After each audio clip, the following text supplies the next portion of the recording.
We are live. Assalamu alaikum, everyone. I hope you're all well, inshallah. Today I have a guest joining me from the US by the name of Rathbone.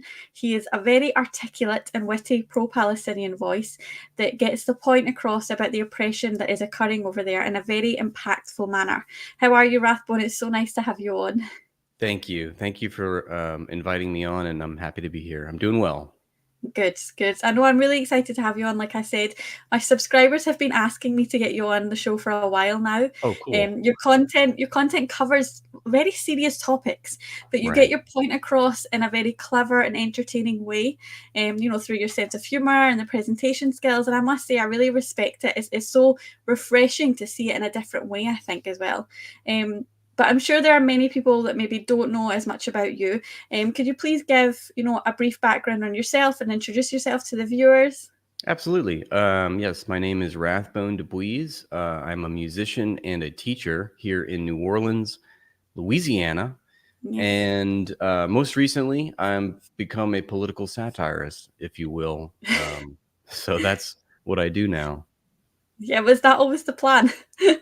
Absolutely not. In fact, I, Yeah, I, I think about this almost every day, how I could not have predicted, being known yeah. for my political satire. For me, it was always about music and making music and teaching and playing piano, all these things. So I don't know. For some reason, then I just started, talking about politics, and then suddenly, I had a lot of engagement. So it was much. It was a very much a surprise. Yeah. So, So like I said, it's the way that you bring it across. It's very engaging. It does sort of bring people in, and it makes people listen to very serious things. And one of the things that you have been sort of advocating for recently is Palestine, which is such an important cause to Muslims. It's been what, a near 80-year oppression that we've been pained by. And I respect anybody, Muslim, non-Muslim, whatever, that stands for truth and justice. And I've always said, if it was the other way around, or if the Palestinians were not Muslims, I would feel the same about the injustice. Innocent people and children should never have to die, especially not for especially not for a colonizing aggressor that is doing so for the expansion of land. But how did you then get involved with advocating for justice in Palestine, and what's your position on Israel's motives in the entire thing? it's a great question. I think the simplest answer is that I'm an American, and just coming to learn all the devastation wrought by my country throughout the entire world, it was very depressing to learn and Mm. wake myself up with. And I'm also just at odds with my society, I guess, to begin with, all the people around me and how they think. Uh, you know, like you say, it seems like such an obvious thing. People should Mm. have human rights. I don't, Yeah. and it's just disgusting to me that I live with in this country with all these people that want to justify the unjustifiable. And I know these people, I grew up with these people. I know how Mm. they think. I know what their attitudes are. I know what's effective to like get through to them. And I feel like I that's sort of what my job here is, to like speak to those in the imperial core, to use their language against them and use it in Yeah. a way that will be effective and maybe hopefully changing their minds about Mm. how they view the world.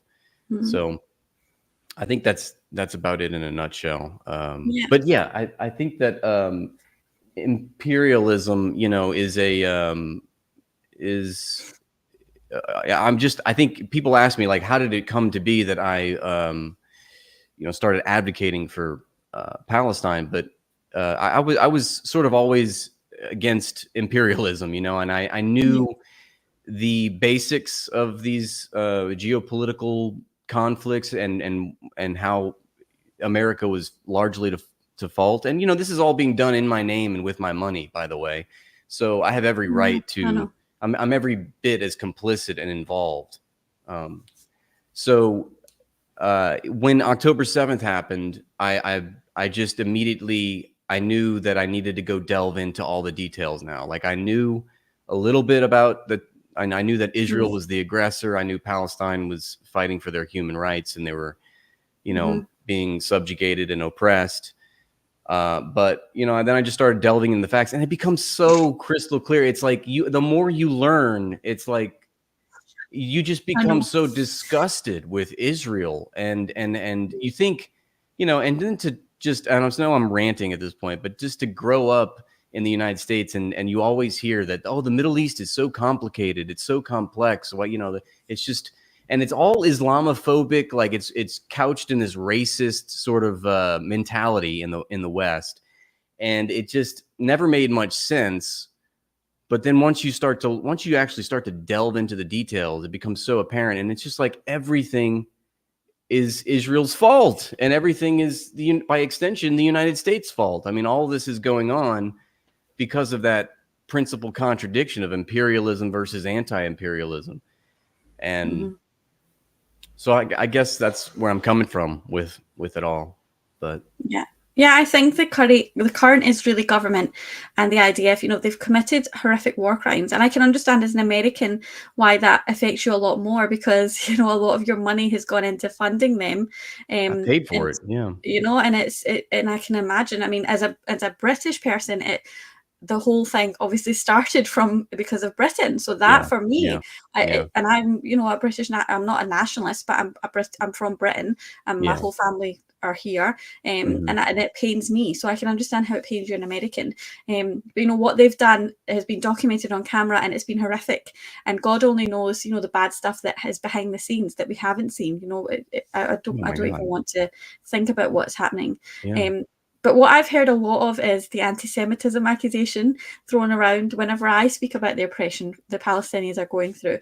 And that's despite me having, many Jewish guests on, and despite the fact that I'm very specific about separating Zionists who come from different races and religions from Jewish people.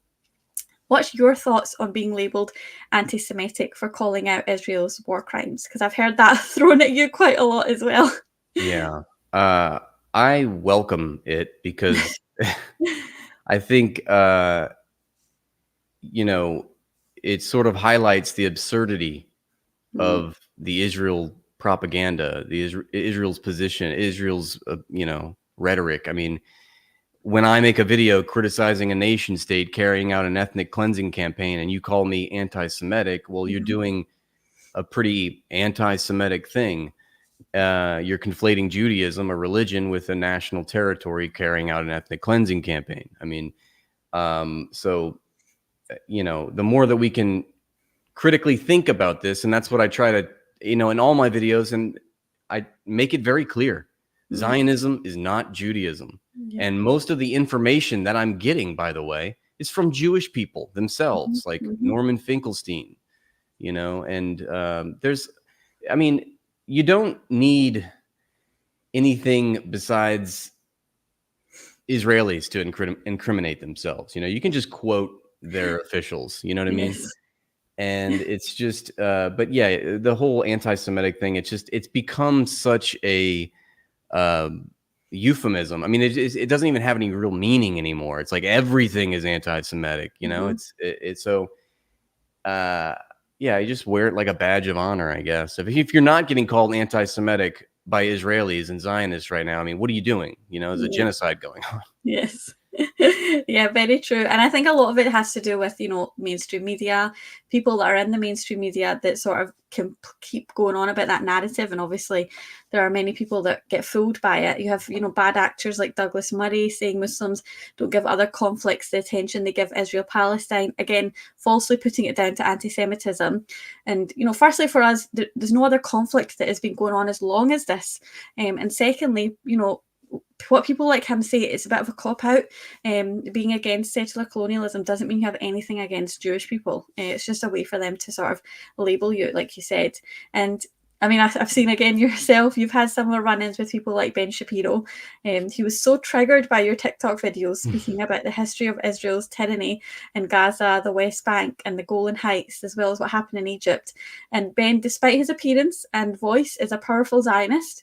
He accompanied, Elon Musk and even Donald Trump to Israel to meet Netanyahu, which I saw. But what are your thoughts on Ben Shapiro, and why do you think he's such a seedy Zionist shill? I think Ben Shapiro is a fast-talking, useful idiot for the racist power power structure in our society. Like he Mm, obviously benefits from these institutions, and so he's the mouthpiece for them. And I think it boils down to that's who's paying him. mm, And perhaps he has no spine, and perhaps he does see the truth honestly, but chooses to pretend, or he's just that ignorant. But either way, it amounts to the same thing. And I think he's like, is he the smart man's dumb man? I mean, or the dumb man's smart man? I don't know, but he's pretty easy to make fun of, yeah. Some of the stuff that, I mean, I've seen some of the stuff that he said to you, and then you've reacted back to him, and it's like they genuinely believe it. You can see it in their face. They genuinely Mhm. believe the rubbish that they're talking. And I Yeah. think sort of the Daily Wire is just a propaganda machine. It's a propaganda machine. It's just trash. It is Oh yeah. completely trash. Yeah. And they, He- yeah. he's just completely vile. And Mhm. I think the more that he got triggered, in responding to it, and saying things like, who gives a shit about the world court? And I mean, you're I just know. showing, you would think that the propaganda gets better than what he's saying, but it never does. Like this is exactly what the Israeli government officials say. I mean, everybody's gone rogue apparently. Mhm. Every organization that condemns and criticizes Israel is just Jew haters. And they've fooled a lot of people over time, but I think that's changing. Yeah, I think it is. But I think that, like you said, it's so blatantly stupid, some of the stuff that comes out, because it's so, like you said, just in your face, not caring about what the UN regulations say, or the Geneva Convention and stuff, things like that, like just blatantly saying that you don't care. Yeah, and another thing, the UN created the state of Israel, formalized it into its existence. And that's, I love when they want to bring up, UN 18, well, they want to bring up the partition plan, but they Mm, don't want to bring up 1967 when the UN formally condemns Israel for the acquisition of illegal territories, mhm, and calls on it to vacate those occupied territories. So even the UN, even the institution that birthed the state of Israel, formally mm, condemns Israel. And mhm, but they're no stranger to biting the hand that feeds and mhm, attacking the organizations that they benefit from. They're mhm, completely off the rails. I mean, they've committed terrorism against both the United States and Britain. Um, so they're no stranger to just everyone's an enemy if mhm. they don't go along with the Israeli genocidal program. Yeah. And it's wild to me that there are people that are fooled by this. They do put some convincing arguments together, and that does fool many people that are either just uninformed or just plain ignorant. But in this day and age, when we have so much information and we have social media, I find it very difficult that you can be fooled by that. I think so too, but there's also like a plethora of misinformation, or just, I mean, Yeah. people don't want to look into it. People don't, everybody's in their bubble. People don't really, I mean, at least in the West, and I'm sure it's like that in Western Europe, probably Yeah. to a lesser extent, but we're so isolated out here. I mean, we believe the xenophobia, we believe the racism, uncritically. And then we just, focus on our lives. But Yes. it's been an uphill battle trying to get people to care, Yeah. about something that really is affecting them, and they are, directly affected by, but they don't really see it. And that's, I think that's what I'm also trying to educate people on as Yeah. well. And you're doing such a good job, but I think sometimes ignorance is bliss, and some people just like to be ignorant, don't they? They'd like to just imagine it's not happening. Yeah. But if you've done your homework, and like I said, the history of how Great Britain, the Zionist movement, and later the US, colonized Palestine, is straightforward enough to debunk them, like you've done, with your content. Another guy that you've absolutely roasted is Michael Rappaport. I actually remember seeing him in a movie as a kid. I don't know if you've seen it with Ice Cube, called Higher Learning, where Michael actually played a white supremacist. It's I've really heard of it. interesting. Yeah, Yeah. you should watch it. It's funny now because of the way that he comes across and what he's actually playing. Yeah. But who would have thought in real life that he would be worse? You know, he is actually the epitome of Zionism. He's just very obnoxious, no empathy. He exudes, you know, a selfish entitlement that only comes from belonging to an ideology that thrives on the suffering of others. It's very clear that there's something not quite right there. Mm-hmm. Why do you think that he's so weird, and can he be fixed? And also, who's worse, you know, Zionist celebrities or Zionist TikTokers? That's a great question. I love all these questions. I don't know if I don't know, because TikTok celebrities and real celebrities, they're both Zionists. You know, they should. Some of them have created an entire identity on being pro-Israel. I mean, it's just laughable. I try to ridicule those people. I guess I don't know. Maybe, you know, celebrities, because they've already made it. You know, they've already got what, you know, the excess of society, like, but they can't even, you know, talk about. I mean, this is going to look like the Holocaust in time. You know, we're going to look back and the Israel flag is going to be like the Nazi flag. I mean, I strongly believe that, and I think it's the end of days for Israel as well. But yeah, with Michael Rappaport, I would say I think he is a rage baiter. I think he likes to make ugly, gross, vile content to instill this hatred in his listeners, and that's like for some reason he revels in being reviled. And one of the first videos that I made in response to him, because I was like, this guy is off the rails. Like, I actually responded to him, and I took him at his word. Like, I took him seriously. And I felt like after that, I was like, I'm not going to do that anymore. I'm not going to take him straight faced. You know, I'm going to make fun of him by just parodying him and showing how insane his rhetoric is and how ugly of a person he is. And that, in that way, you're not giving him the thing that he wants, which is this, you know, pearl clutchy, like I'm offended, you know. I'm gonna be like, no, you're a dumbass. Like, you should feel ashamed, and here's why, you know. So I don't know. I feel like that works. That, you know, rhetorical device like works better in the case of Michael Rappaport, which, you know, I don't think I didn't really find for Ben Shapiro. I felt like it was better to just be like, okay, you can call me a moron. Go ahead. All right, now let me show you why you're wrong. Here's the historical record, you know. So I don't know. It's just different approaches. But yeah, you know, Michael Rappaport is I don't know that I don't think he can be saved. I don't know how you come back. Once you go full Israel, I don't think there's any coming back from that, you know. Yeah, no, I don't either. But I did actually had a Jewish lady on. She was Jewish. She's now converted to Islam, but she went to a Jewish school. She was part of a Jewish community. Her whole family was Jewish. She was like, that is just what they were constantly told every days in the school. And she was like, I just didn't know anything else until I actually went out and started doing my own research, and I was shocked. And she was like, that sometimes I understand why a lot of them believe that way, is because that's all they know. But I mean, it's also like, she also said, you know, you can't give them benefit of the doubt anymore, because like I said, there's just so much other information out there. It's not like, you know, where back in the day where we didn't have the internet and all you listened to was the news. It's everywhere. And people like that have such a high status, they really should be careful what they're saying, but they don't care.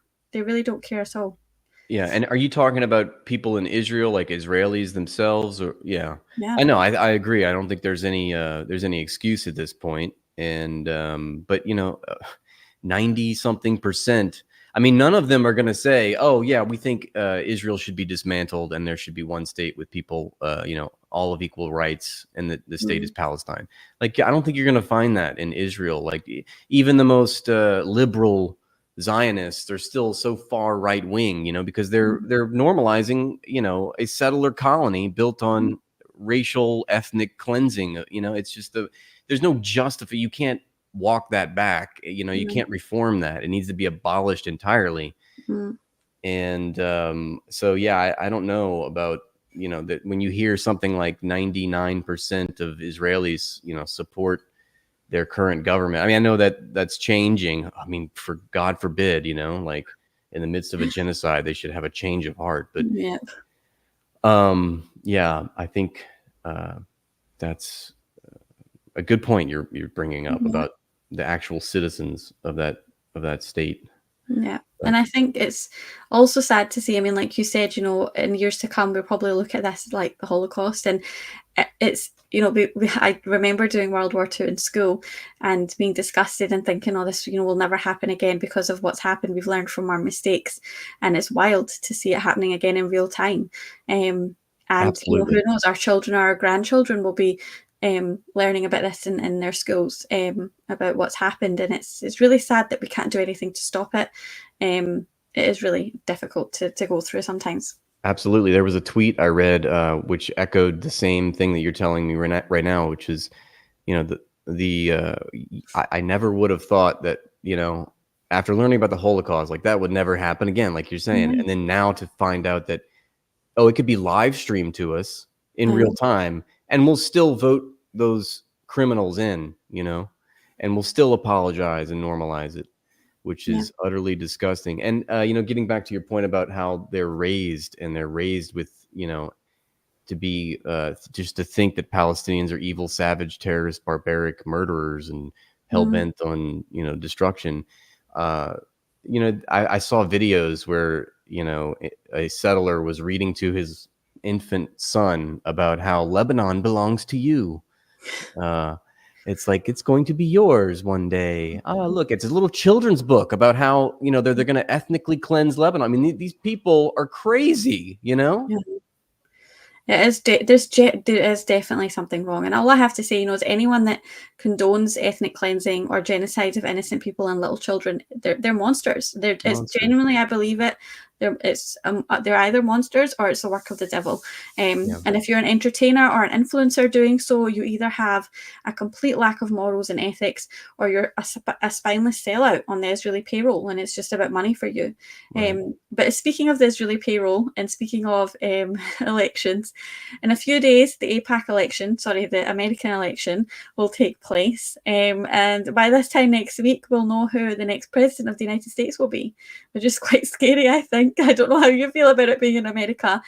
I have been vocal about both Trump and Kamala, being Israeli puppets, pandering to the Zionist regime, not putting the US or American taxpayers first. As an American, what are your thoughts on Donald Trump and Kamala Harris potentially becoming the next president of the United States? Well, you sort of said it. You said it right the first way. APAC election, not American election. It's, no matter who wins, it's going to be an APAC Zionist that wins.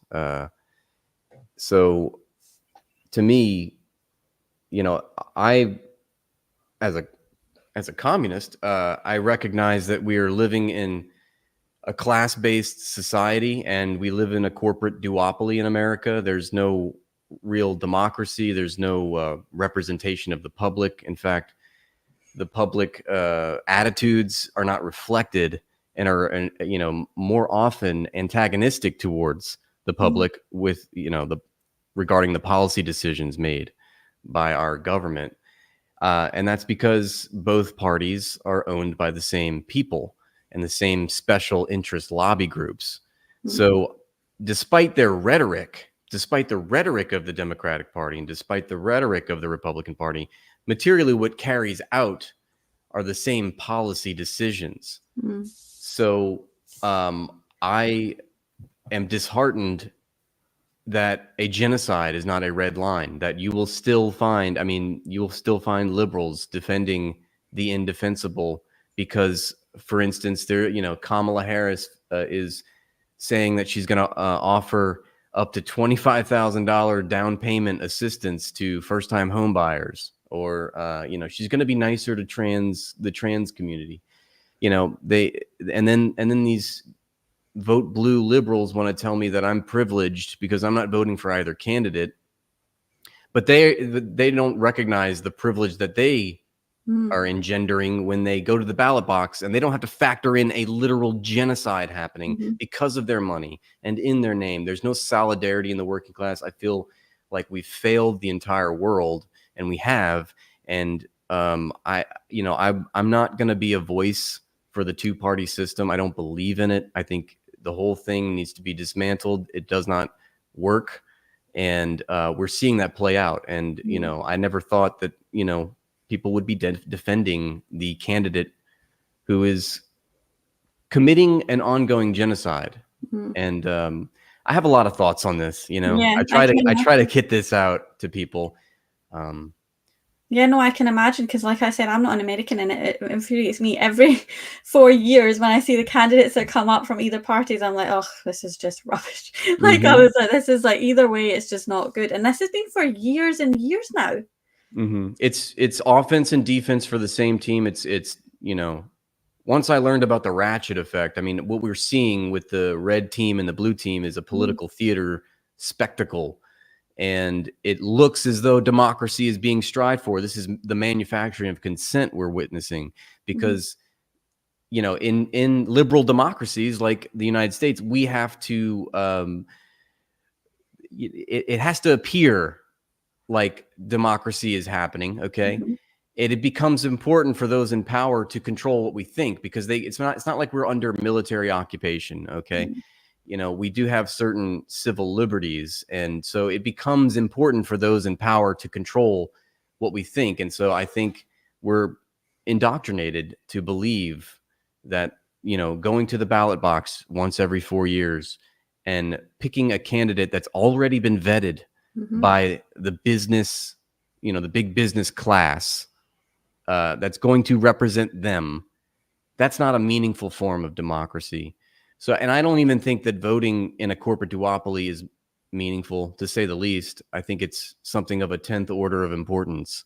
I don't really, I don't advocate for the viability of voting to take away the people that have power. mhm, I don't believe and I think history bears that out as well. But I just don't see, why would the ruling class, why would these powerful institutions give the powerless the means, the avenue mhm, to take their power away? I mean, think about that, And as in my education, in my own political education, I've come to learn that real power, it comes from the economy. It's always the economy that starts, that creates, in fact, mhm, all social and political ideas, culture. It all goes back to, how does society organize around the productive forces of our society? What are our relations to that production, to that productive force, the prevailing mode of production?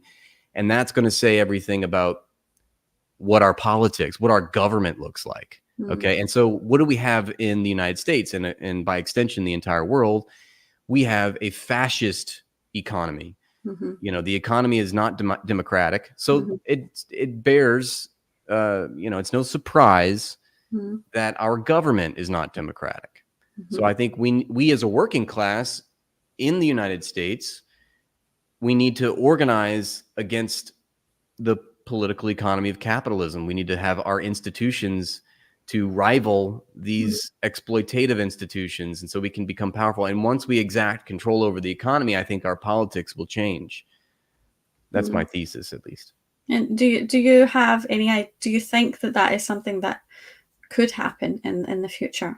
Well, I'm always, hopeful. Yeah. I do, unfortunately, I do believe that, given what this past year has taught me and taught us worldwide, I think things will get worse, Yeah. Mhm. Fair. because we still, speaking as an American citizen, we have not learned our lesson. I mean, first they came for the Palestinians and we did nothing, Mhm, and the next, it's just gonna, okay, well, what's the red line gonna be? It's gonna have to go further now, mhm, you know and it's so sad, and I've just been so disgusted with our society, and my mhm, heart goes out to the Palestinians. And mhm, um, I think if we can't free anything, we can't do anything before we free Palestine.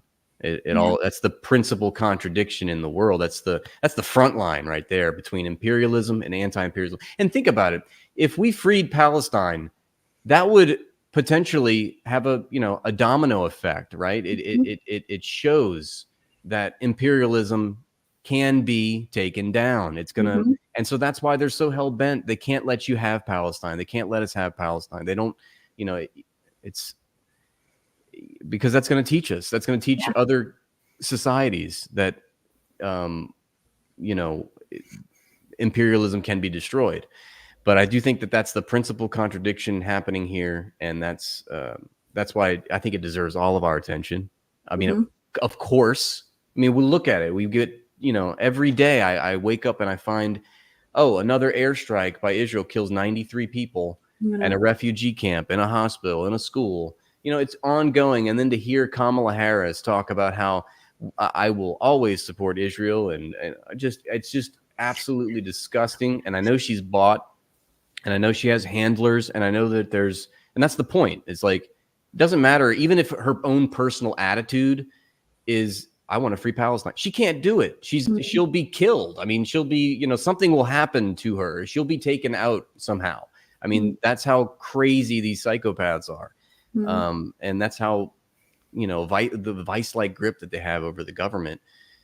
That's how strong it is. It's really scary for a superpower like America to be, like you said, to be grasped by these people. It's maddening.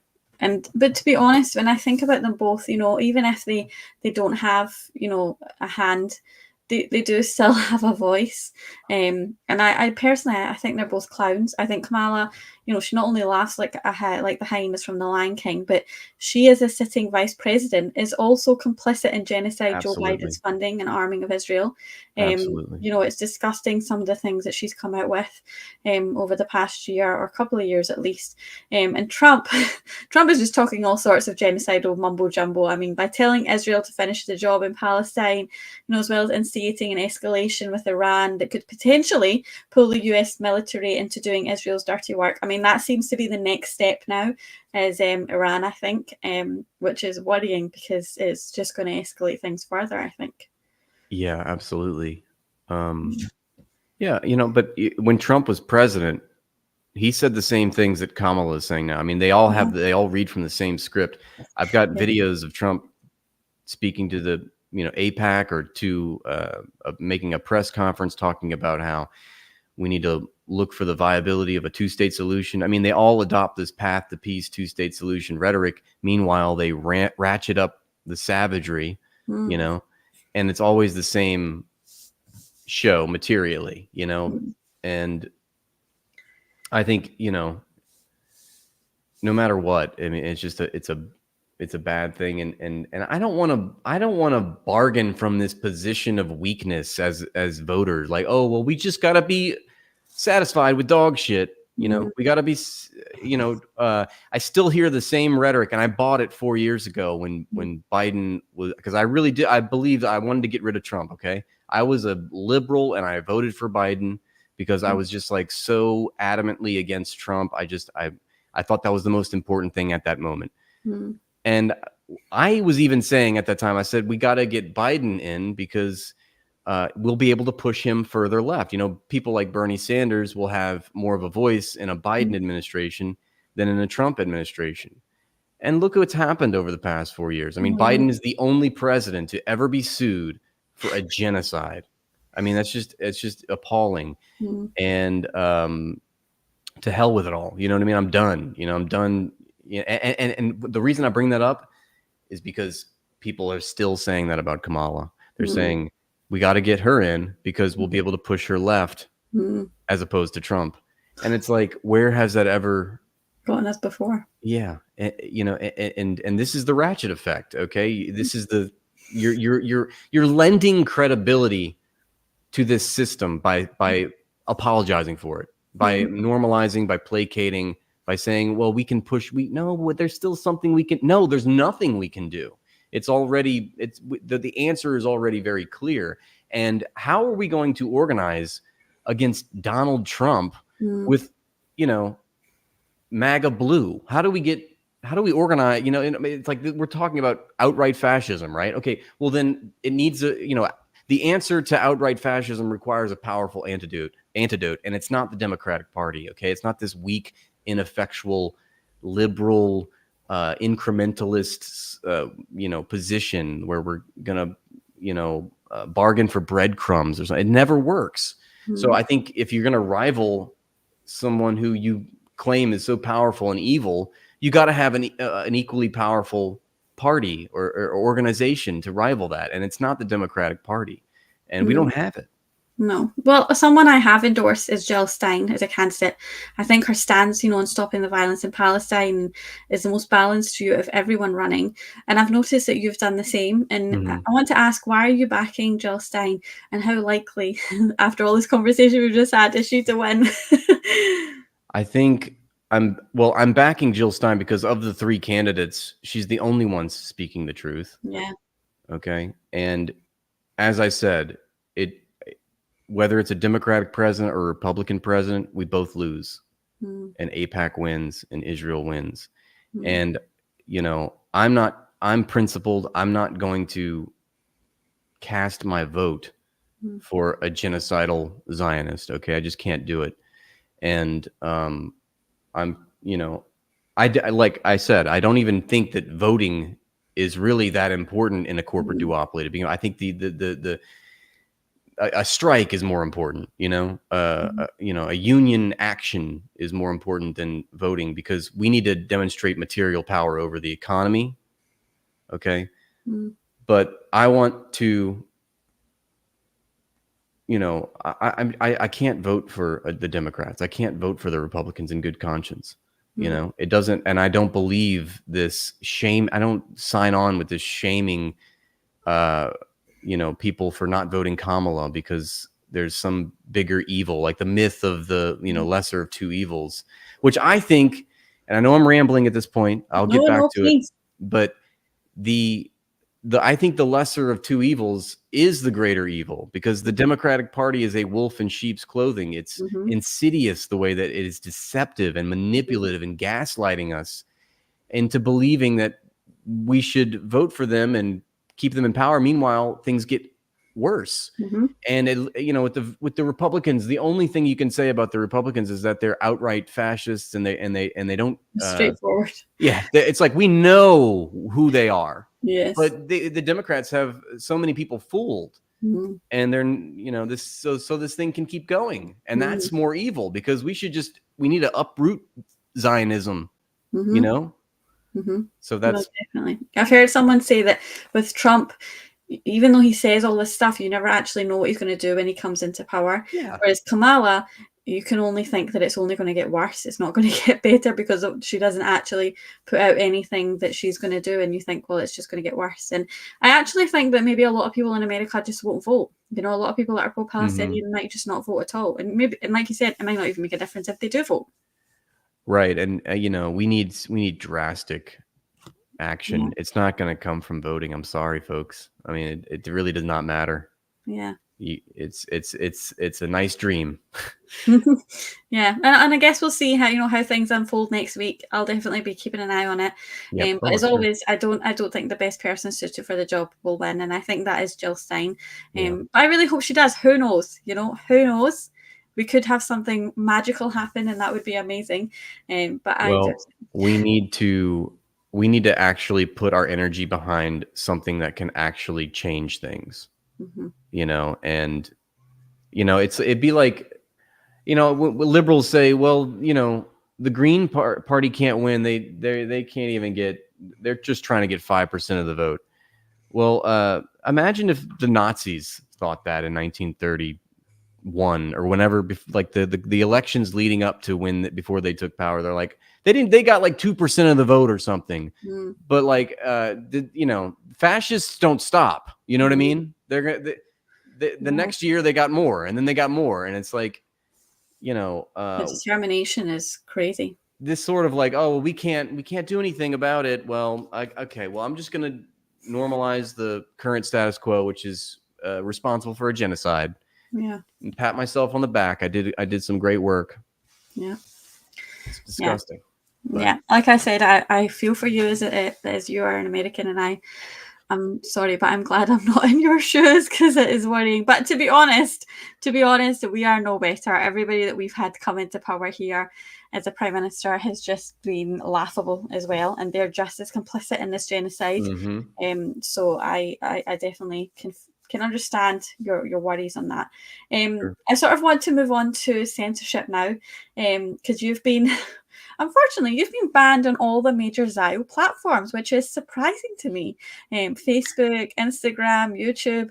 I think you're still okay on X and TikTok, I believe. I think you're still. Are you back on Instagram as well now? It depends on the app, but like all of the apps have there's like a different situation, so Yeah. like TikTok, I'm permanently banned from going live on TikTok, but I still have my account, so I can Right. still post. YouTube, I've been demonetized and I was just suspended, so I can still post, but I can't go live. So again, I can't go live on my main YouTube channel and on TikTok. And then on X, I was suspended within the past 6 months. I was suspended for some time. I've gotten it back. And then on Instagram, same story. I can't go live. I can't monetize. I can't even be shown to people that are not following me. So it's not like I can't grow my account because it's only going to go to the people that already follow me. So it's just, yeah, it's been kind of an uphill battle trying to keep going and keep getting the word out. And so I've had to pivot, at first it was TikTok, and then I got shadow banned and suspended and all this stuff. And then I started uploading all my TikTok videos to YouTube, and then that was going pretty well. Like, a lot of people were discovering my content that hadn't seen it before.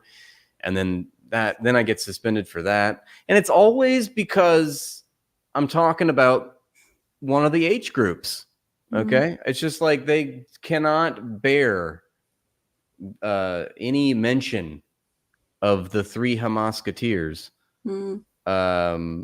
So I don't know. I guess I've had to learn my lesson, but yeah, I still, so then I went to Patreon and Twitch as well. So yeah, it's been a big song and dance I've been having to do.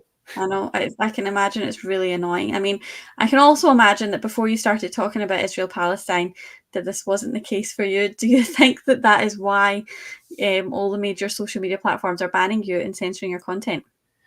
Do I think that because of my position on Palestine? Yeah. I think so. Yes. I mean, certainly even before October 7th, I was still pretty outspoken about politics and being anti-American and anti-imperialist and anti-colonialist. And so, I mean, that was still a line I was having to, toe, I guess. But after October 7th, I had a bit of success, but then, with TikTok, I mean, like people really saw, like, I mean, it was millions of views on some of these videos that I was doing about Palestine, Israel.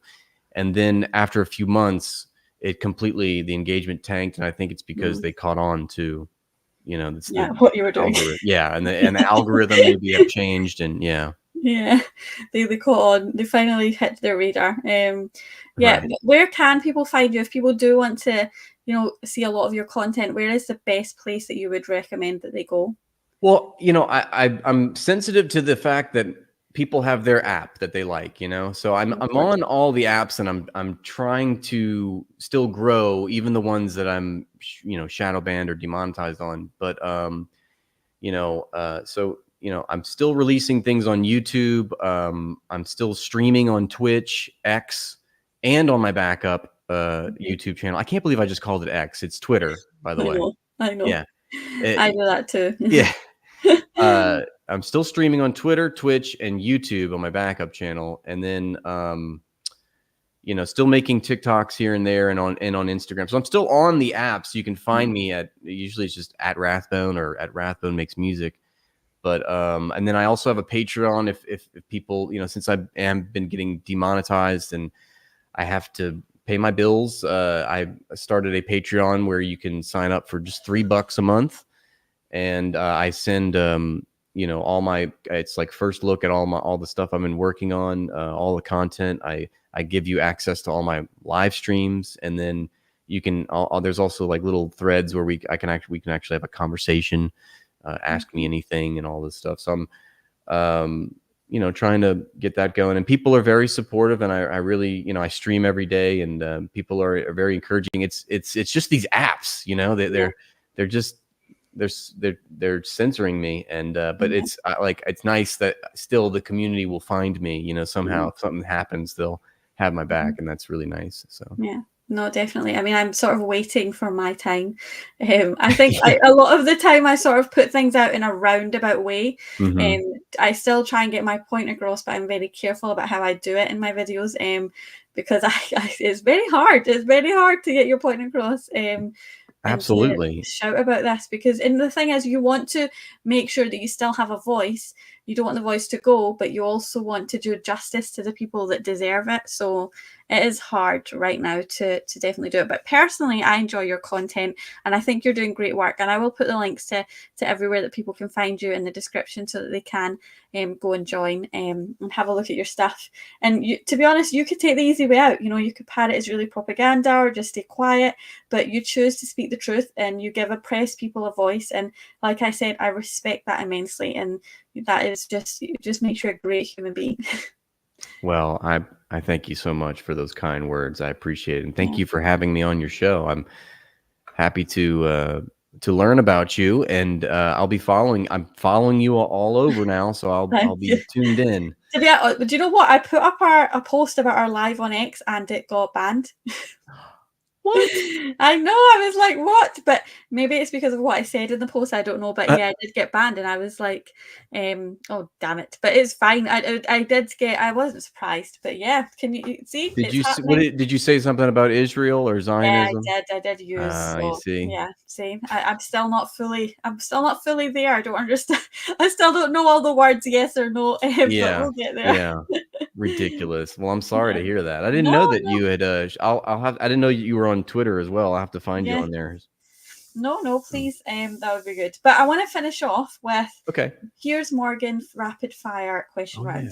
Where I'll be Piers, may God forgive me, and you're the guest. And I'm pressuring you on behalf of my Zionist boss, Rupert Murdoch. So I'll ask you quick questions, and you can give me quick answers. If you're ready to go. Ready? Yeah. All right, let's do it. Do you condemn Hamas? No, I commend Hamas. What about October 7th?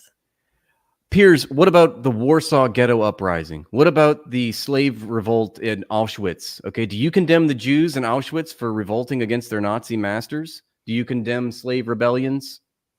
Are you principled? Okay, because if you condemn Hamas, then you also have to condemn Jews who fought against Nazis and took hostages and killed, indiscriminately. What's the proportionate response? The proportionate response is Israel can vacate the occupied territories as international law dictates for decades now, longer than I've been alive. That once that illegal occupation ends, then we can talk about Israel's right to defend itself. But right now, a moral right cannot be derived from an illegal act. And all reprisals born against an occupying force are the fault of the occupier. I'm sorry, Piers, but that's international law. And does Israel have the right to defend themselves? Absolutely not. Not in occupied territories. Once again, that's according to international law. According to Piers Morgan, Israel are not committing a genocide in Gaza. Well, that's okay. That's big if true.